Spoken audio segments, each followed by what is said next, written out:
Hello friends, ओम श्री गणेशाय नमः। जय श्री कृष्ण। आप सभी का स्वागत है आपके अपने यूट्यूब चैनल पर। फ्रेंड्स, आज हम आपको इस वीडियो में बताने जा रहे हैं वैशाख मास महात्म्य के 17वें अध्याय के बारे में और स्कंद पुराण के अनुसार वैशाख मास महात्म्य के 10वें अध्याय के बारे में। फ्रेंड्स, वीडियो शुरू करने से पहले आपसे रिक्वेस्ट है, अगर आप हमारे चैनल पर नए हैं और आपने अभी तक चैनल को सब्सक्राइब नहीं किया है तो प्लीज सब्सक्राइब कीजिएगा चैनल को, साथ ही प्रेस कीजिएगा बेल आइकन को, जिससे नए वीडियो से रिलेटेड नोटिफिकेशन आपको तुरंत प्राप्त हो सके। और वीडियो पसंद आने पर वीडियो को लाइक और शेयर जरूर कीजिएगा ताकि सभी भक्तों को इस वीडियो का लाभ प्राप्त हो सके। और कमेंट बॉक्स में जय श्री कृष्ण जरूर लिखिएगा। वैशाख मास महात्म सब प्रकार के विघ्नों का नाश करने वाले तथा सारी सृष्टि का पालन करने वाले श्री गणेश जी तथा ज्ञान के दाता देवी श्री सरस्वती जी तथा सब पुराणों के कर्ता श्री व्यास जी तथा श्री गुरुदेव जी के चरण कमलों में नमस्कार करके भगवान की श्रद्धा और भक्ति रस में डूबे हुए वैशाख मास महात्म्य की कथा कहती हूँ। वैशाख मास के महात्म्य से एक सर्प का उद्धार और वैशाख धर्म के पालन तथा राम नाम जप से व्याध का वाल्मीकि होना। श्रुतदेव जी कहते हैं, तदंतर व्याध सहित शंख मुनि ने विस्मित होकर पूछा, तुम कौन हो और तुम्हें यह दशा कैसे प्राप्त हुई थी? सर्प ने कहा, पूर्व जन्म में मैं प्रयाग का एक ब्राह्मण था। मेरे पिता का नाम कुशीद मुनि और मेरा नाम रोचन था। मैं धनाढ्य अनेक पुत्रों का पिता और सदैव अभिमान से दूषित था। बैठे बैठे बहुत बकवाद किया करता था। बैठना, सोना, नींद लेना, मैथुन करना, जुआ खेलना, लोगों की बातें करना और सूद लेना, यही मेरे व्यापार थे। मैं लोक निंदा से डरकर नाम मात्र के शुभ कर्म करता था, सो भी दंभ के साथ। उन कर्मों में मेरी श्रद्धा नहीं थी। इस प्रकार मुझ दुष्ट और दुर्बुद्धि के कितने ही वर्ष बीत गए। तदंतर इसी वैशाख मास में जयंत नामक ब्राह्मण प्रयाग क्षेत्र में निवास करने वाले पुण्यात्मा द्विजों को वैशाख मास के धर्म को सुनाने लगे। स्त्री, पुरुष, क्षत्रिय, वैश्य और शूद्र सहस्त्रों श्रोता प्रातः काल स्नान करके अविनाशी भगवान विष्णु की पूजा के पश्चात प्रतिदिन जयंत की कही हुई कथा सुनते थे। वे सभी पवित्र एवं मौन होकर उस भगवत कथा में अनुरक्त रहते थे। एक दिन मैं भी कौतूहलवश देखने की इच्छा से श्रोताओं की उस मंडली में जा बैठा। मेरे मस्तक पर पगड़ी बंधी थी, इसलिए मैंने नमस्कार तक नहीं किया और संसारी वार्तालाप में अनुरक्त हो कथा में विघ्न डालने लगा। कभी मैं कपड़े फैलाता, कभी मैं किसी की निंदा करता और कभी जोर जोर से हंस पड़ता था। जब तक कथा समाप्त हुई तब तक मैंने इसी प्रकार समय बिताया। तत्पश्चात दूसरे दिन सन्निपात रोग से मेरी मृत्यु हो गई। मैं तपाए हुए शीशे के जल से भरे हुए हलाहल नरक में डाल दिया गया और 14 मनवंतरों तक वहां यातना भोगता रहा। उसके बाद 84 लाख योनियों में क्रमशः जन्म लेता और मरता हुआ मैं इस समय क्रूर तमोगुणी सर्प होकर इस वृक्ष के खोखले में निवास करता था। मुने, सौभाग्यवश आपके मुखार बिंद से निकली हुई अमृतमयी कथा को मैंने अपने दोनों नेत्रों से सुना, जिससे तत्काल मेरे सारे पाप नष्ट हो गए। मुनि श्रेष्ठ, मैं नहीं जानता कि आप किस जन्म के मेरे बंधु हैं, क्योंकि मैंने कभी किसी का उपकार नहीं किया तो भी मुझ पर आपकी कृपा हुई। जिनका चित्त समान है, जो सब प्राणियों पर दया करने वाले साधु पुरुष हैं, उनमें परोपकार की स्वाभाविक प्रवृत्ति होती है। उनकी कभी किसी के प्रति विपरीत बुद्धि नहीं होती। आज आप मुझ पर कृपा कीजिए, जिससे मेरी बुद्धि धर्म में लगे।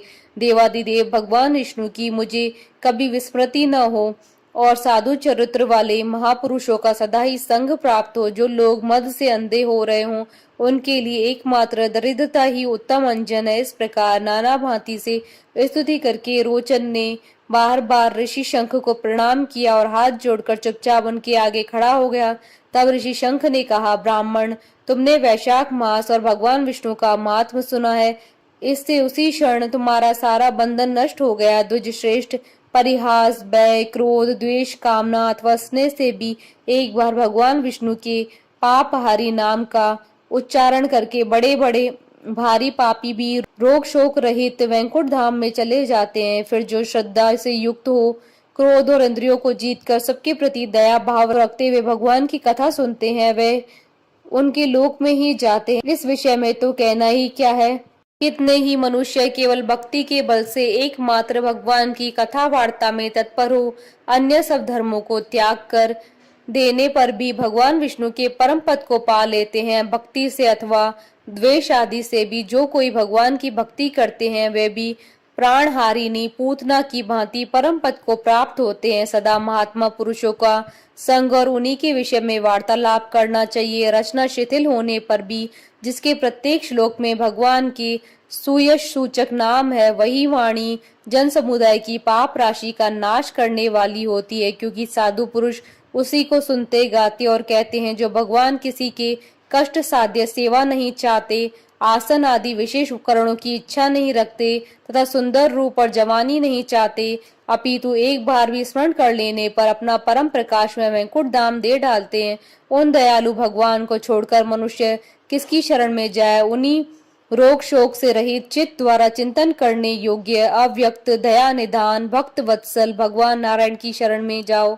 महामते, वैशाख मास में कहे हुए इन सब धर्मों का पालन करो, उससे प्रसन्न होकर भगवान जगन्नाथ तुम्हारा कल्याण करेंगे। ऐसा कहकर शंख मुनि व्याध की ओर देखकर चुप हो गए। तब उस दिव्य पुरुष ने पुनः इस प्रकार कहा, मुने, मैं धन्य हूँ, आप जैसे दयालु महात्मा ने मुझ पर अनुग्रह किया। मेरी कुत्सित योनि हो गई और अब मैं परम गति को प्राप्त हो रहा हूँ। यह भी मेरे लिए सौभाग्य की बात है। यूं कहकर दिव्य पुरुष ने शंख मुनि की परिक्रमा की तथा उनकी आज्ञा लेकर वह दिव्य लोक को चला गया। तदंतर संध्या हो गई। व्याध ने ऋषि शंख को अपनी सेवा से संतुष्ट किया और उन्होंने सायंकाल की संध्या उपासना करके शेष रात्रि व्यतीत की। भगवान के लीला अवतारों की कथा वार्ता द्वारा रात व्यतीत करके शंख मुनि ब्रह्म मुहूर्त में उठे और दोनों पैर धोकर मौन भाव से तारक ब्रह्मा का ध्यान करने लगे। तत्पश्चात शौच आदि क्रिया से निवृत्त होकर वैशाख मास में सूर्योदय से पहले स्नान किया और संध्या तर्पण आदि सब कर्म समाप्त करके उन्होंने हर्ष युक्त हृदय से व्याध को बुलाया। बुलाकर उसे राम इस 2 अक्षर वाले नाम का उपदेश दिया, जो वेद से भी अधिक शुभकारक है। उपदेश देकर इस प्रकार कहा, भगवान विष्णु का एक नाम भी संपूर्ण वेदों से अधिक महाशक्तिशाली माना गया है। ऐसे अत्यंत नामों में से अधिक भगवान विष्णु के सहस्त्र नाम उस सहस्त्र नाम के समान राम नाम माना गया है। इसलिए व्याध, तुम निरंतर राम नाम का जप करो और मृत्यु पर्यंत मेरे बताए हुए धर्मों का पालन करते रहो। इस धर्म के प्रभाव से तुम्हारा वाल्मीकि में दूसरा जन्म होगा और तुम इस पृथ्वी पर वाल्मीकि ऋषि के नाम से प्रसिद्ध होगे।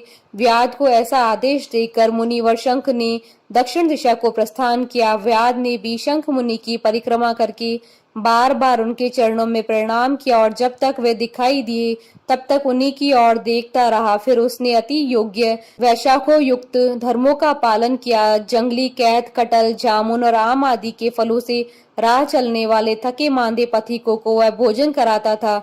जूता, चंदन, छाता, पंखा आदि के द्वारा तथा बालू के बिछावन और छाया आदि की व्यवस्था से पथिकों के परिश्रम और पसीने का निवारण करता था।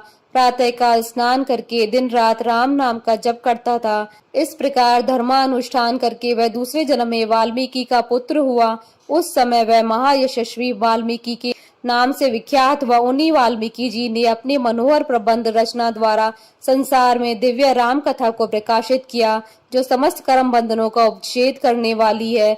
मिथिला पते, देखो वैशाख का महात्म कैसा ऐश्वर्य प्रदान करने वाला है, जिससे एक व्याध भी परम दुर्लभ ऋषि भाव को प्राप्त हो गया। यह रोमांचकारी उपाख्यान सब पापों को नाश करने वाला है। जो उसे सुनता और सुनाता है वह पुनः माता के स्तन का दूध पीने वाला नहीं होता है। इति श्री स्कंद पुराण महात्म का 10वां अध्याय संपन्न हुआ। बोलिए भगवान विष्णु की जय, सनातन धर्म की जय। हमारे साथ इस वीडियो में अंत तक बने रहने के लिए आपका धन्यवाद। ओम श्री गणेशाय नमः। जय श्री कृष्णा।